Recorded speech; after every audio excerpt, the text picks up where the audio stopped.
하나님의 말씀은 그 말씀 자체가 하나님이시라 그렇게 말씀을 합니다. 그만큼 이 말씀 한 구절 한 구절 속에 담긴 하나님의 심정이 너무 절절하고 너무너무 수천 년 전에 돌에다가 새겨진 이름 하나를 보고 우리가 놀라지 않아요? 하나님께서 우리에게 말씀을 주실 때 의미 없이 주시는 말씀이 하나도 없습니다. 그래서 하나님께서 우리에게 주시는 이 말씀 한 구절 한 구절, 우리가 누구에게 편지를 쓸 때도 아무 의미 없이 글을 적지 않잖아요. 그 한 글자 한 글자에게 마음을 담아서 편지를 보내게 됩니다. 사람의 편지도 그러하다면 우리가 하나님이 우리에게 주시는 편지를 읽으면서 이 편지 글 속에 담긴 하나님의 마음은 어떤 것일까 깨닫는 것이 소중하죠. 오늘 이 아침에도 우리가 이 말씀을 함께 묵상하면서 하나님의 마음이 우리에게 전해지면 좋겠습니다. 하나님이 왜 오늘 이 말씀을 쓰셨다고 생각하십니까? 하나님이 우리에게 지금 무슨 마음을 전하고자 하는 것일까요?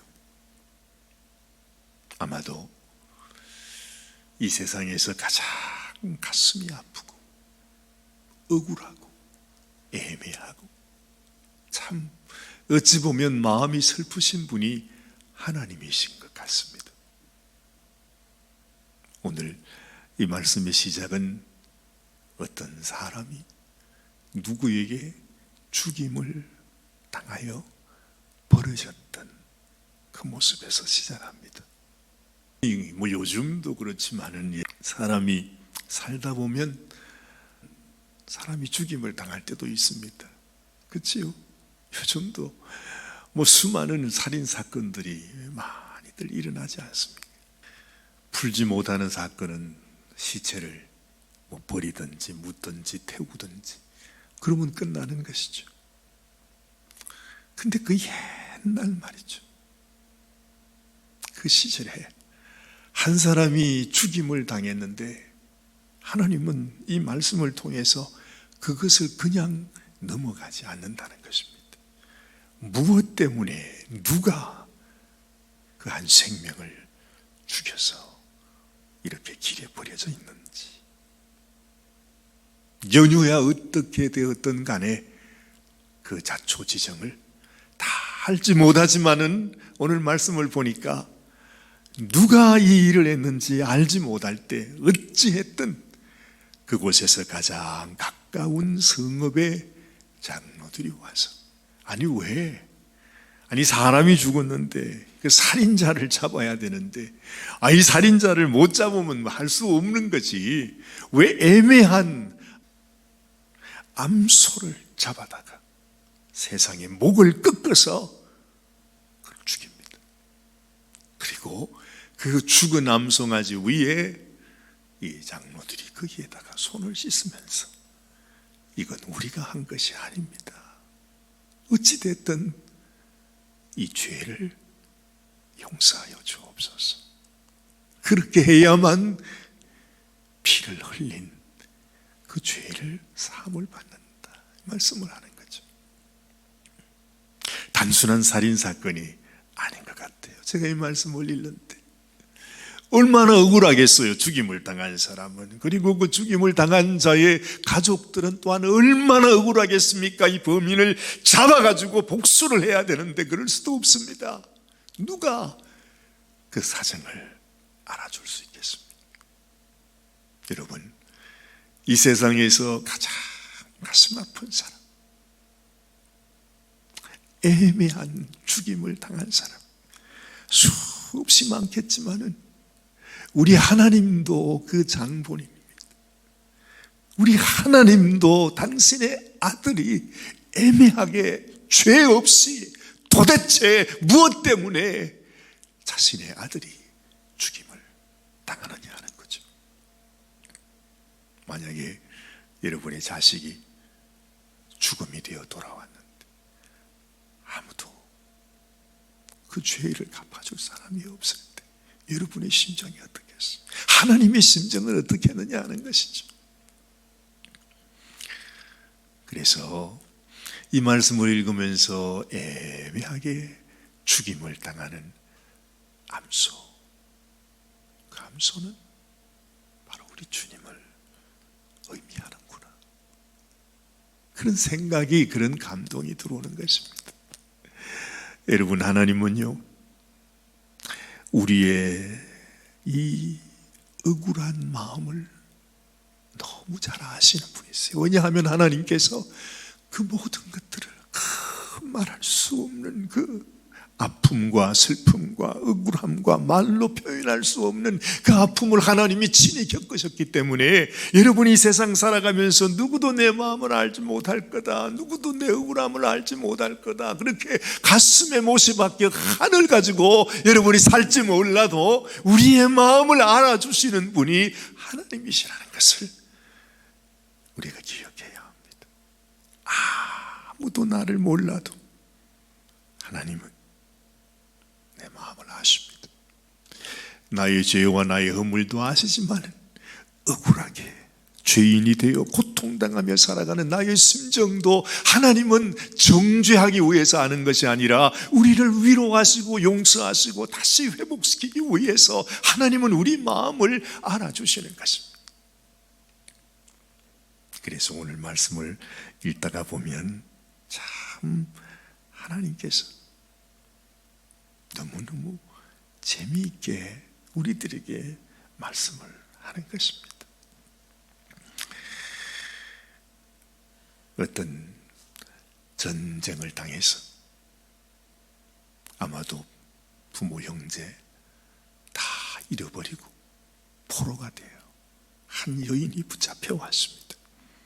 물론 이스라엘 백성들이 다른 나라, 다른 족속의 여인을 붙잡아온 겁니다. 포로입니다. 아마도 세상에서 가장 비참하고 불쌍한 여인일 것입니다. 그런데 그 이스라엘 백성 한 사람이 그 여인을 마음에 연연하게 됩니다. 사랑을 하게 된다는 거죠. 그래서 그 여인을 아내로 삼고 싶었습니다. 뭐 충분히 있을 수 있는 이야기잖아요. 아름다운 사랑 이야기입니다. 그런 경우에도 하나님은 다 허락하십니다. 네가 그 여인을 향하여 그런 마음이 있으면 아내 삼아도 된다, 그렇게 말씀을 하시면서 참 여기 이런 말을 해요. 14절 말씀에 그 후에 네가 그를 기뻐하지 아니하거든 그의 마음대로 가게 하고 결코 돈을 받고 팔지 말지라. 네가 그를 욕보였은즉 종으로 여기지 말지니라. 지금 이 말씀 속에서 하나님께서 우리들에게 기억하게 하시는 것은 하나님의 관심이 어디 있냐면 이스라엘 그 남자에게 있는 것이 아니라 너무너무 그렇게 해서 그의 아내가 되었어, 그의 가족이 되었어. 그런데 그 이후에 버림을 받는다는 거죠. 이런 일이 충분히 있을 수 있잖아요. 얼마나 가슴 아픈 이야기입니까? 정말 있어서는 안 되는 이야기지만은 우리의 삶 속에서는 이러한 일들이 많이 일어납니다. 절대로 네가 그 여인을 종처럼 여기지 말지나. 돈을 받고 팔지 마라. 하나님은 그 애매하게 고통받는 여인의 편에서 얘기를 하는 것입니다. 우리가 이 세상에서 억울한 고난을 겪게 되는 경우가 있어요. 그런데 그저 내가 억울하다고만 생각할 것이 아니고 하나님의 마음이 내게 있구나, 하나님이 나를 기억하시는구나, 우리는 이 말씀을 통해서 알게 되는 것입니다. 한 남자에게 두 아내가 있었다 합니다. 참 이것도 참 기가 막힌 이야기입니다만은 어쨌든 옛날에는 이런 일이 종종 많이 있었던 모양입니다. 두 아내가 있으니 세상에 한 아내는 사랑을 받고 한 아내는 사랑을 받지 못합니다. 여인에게는요, 이게 얼마나 가슴 아픈 이야기인지도 모릅니다. 그렇죠?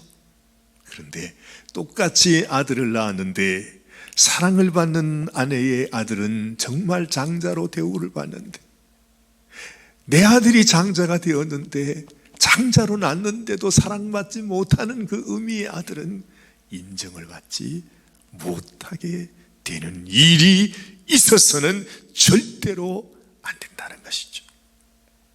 아무리 사랑받지 못한 여인의 아들이라 할지라도 네 장자는 장자이다. 결코 그 장자를 막대하지 말라 하는 말씀을 하는 것입니다. 여러분, 우리가 옛날에 서자 그런 이야기들을 많이 듣잖아요. 이 인생에 가신 억울함, 그 불공평함, 정말로 가슴 아픈 그런 일들을 하나님은 사실은 얘기를 하면서, 하나님은 이 세상에서 그런 억울한 일을 당하고 힘없이 사랑받지 못하고 버림받는 인생을 향하여 하나님은 깊이 그를 배려하시고, 억울한 가운데 버림받는 것을 하나님은 용납하지 아니하신다는 것을 우리들에게 다시 말씀해 주고 있는 것입니다. 그 다음에 하는 말씀이 바로 뭐냐 하면, 부모의 말을 듣지 않는 자식이 있어요. 아마 어찌 보면 이 세상에서 가장 억울한 사람이 누구겠습니까? 내가 내 배를 통해서 내 자식으로 아들을 낳았는데 그 아들이 나를 원수처럼 여깁니다. 나를 종처럼 여깁니다. 전혀 부모 대접도 하지 않고 말도 순종도 하지 않습니다. 세상에 이처럼 억울한 일이 어디 있겠습니까? 여러분, 우리가 하나님의 자녀로 이 세상에서 살아가고 있습니다. 하나님이 우리를 지었습니다. 하나님이 우리를 그토록 사랑했습니다. 그런데 우리가 하나님을 거역하고 있어요. 하나님을 대적하고 있어요. 하나님을 버려버렸어요.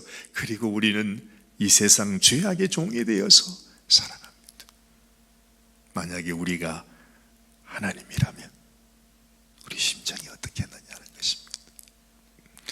그런 부모의 마음을 주님은 말씀하면서, 사실은 우리 하나님 아버지의 자기 심정을 얘기하는 것이죠. 분명히 말합니다. 그런 자식은 데리고 가서 장로들에게 얘기해서 모든 마을 사람들이 다 모인 가운데 돌로 쳐 죽일지니라. 너무나 분명하게 말씀하십니다.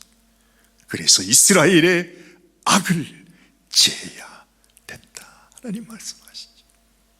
우리가 하나님을 거역하고 하나님 앞에 은혜를 입고 하나님의 자녀가 되고 하나님의 백성이 되었는데도 불구하고 하나님의 은혜를 버리고 떠나 살아가는 이 모습, 이런 인생을 하나님은 절대로 용서하지 아니하신다 하는 것이죠.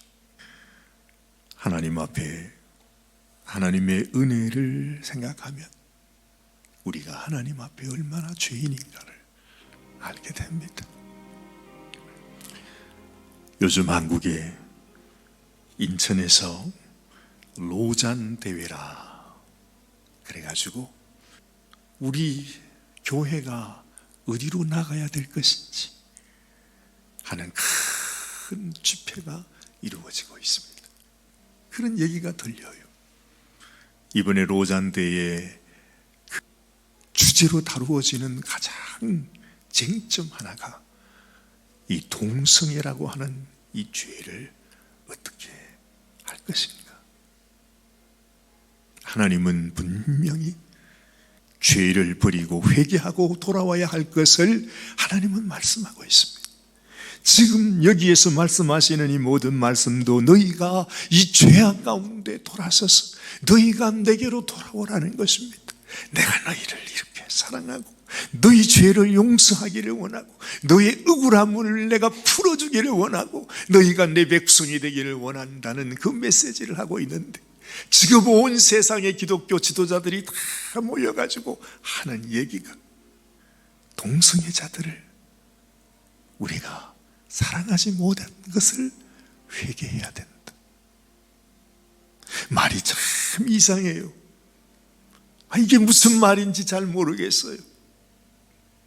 분명히 동성애는 하나님이 가장 싫어하는 죄인데, 그 죄에서 우리가 회개하고 돌아서서 하나님께서 원하시는, 하나님이 우리에게 주신 은혜에 합당한 삶을 살아야 된다. 그 모든 죄의 종이 되어 살아가는 인생들이 하나님 앞에 회개하고 돌아올 수 있도록 우리가 회개하고 기도해야 된다. 우리가 당연히 그렇게 말해야 할 것 같은데, 이상하게 말이요, 우리가 그 동성애자들을 사랑해 주지 못하고 교회에서 용납해 주지 못하고 그렇게 했던 것을 회개해야 합니다. 그 말은 무슨 말이죠? 동성애를 받아들여야 된다. 아무리 그래도 동성애도 그런 죄를 짓는 사람도 그저 우리는 사랑해 줘야 된다. 참 그런 생각이 들어요.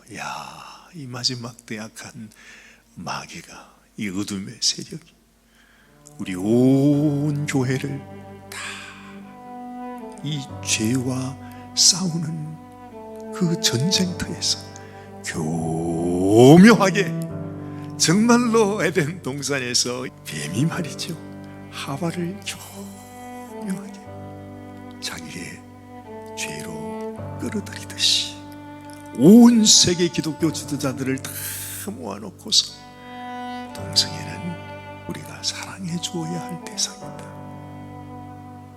그래서 우리가 이 동성애를 교회에서 포용해 주어야 한다.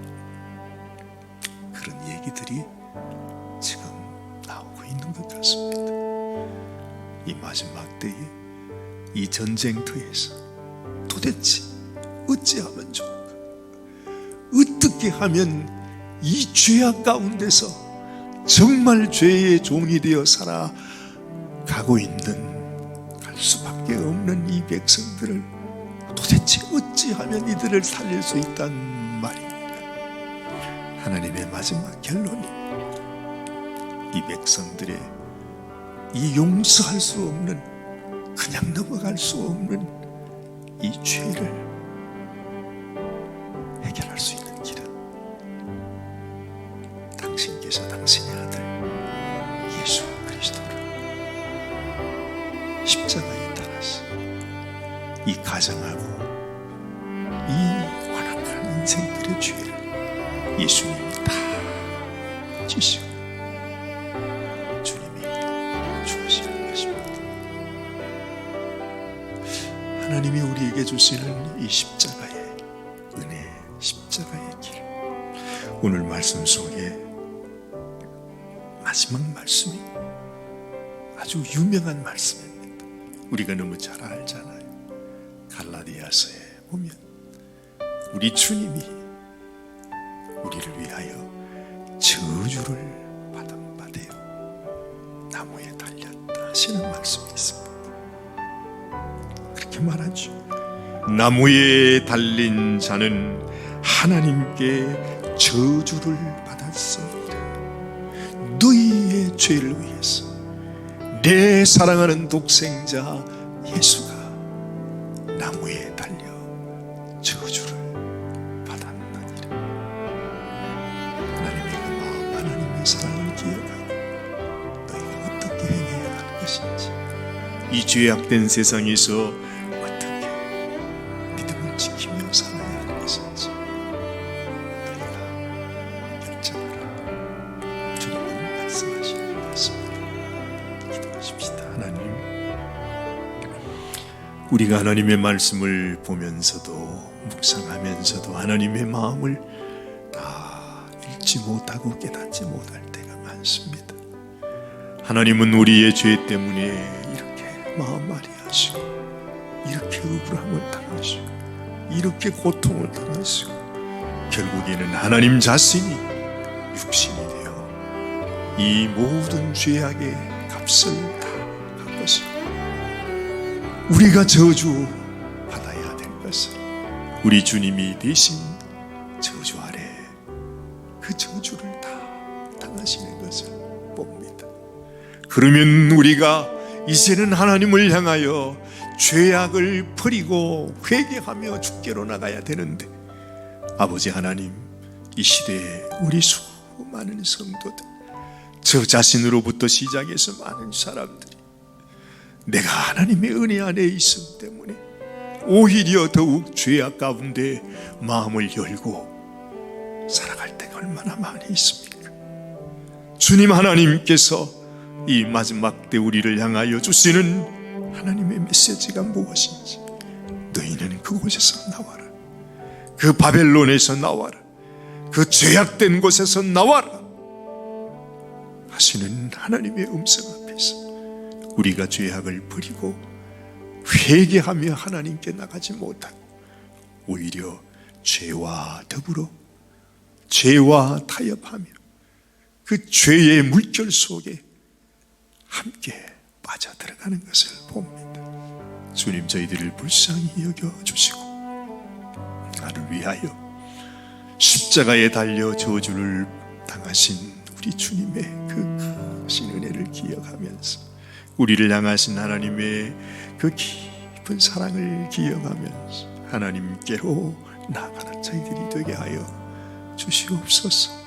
이 죄악된 세상 가운데 더 거룩하고 정결하고 하나님께서 기뻐하시는 우리 주님의 신부로 주님께 나아가는 저희들이 되게 하여 주시기를 간절히 비옵고 소원합니다. 우리 주님께서 오늘도 우리를 사랑하시고 우리에게 베풀어 주신 크신 은혜를 하나님께 감사 드리는 귀한 이 아침이 되게 하여 주옵소서. 우리 주님 예수님의 귀하신 이름 받들어 간절히 기도드리옵나이다. 아멘, 아멘.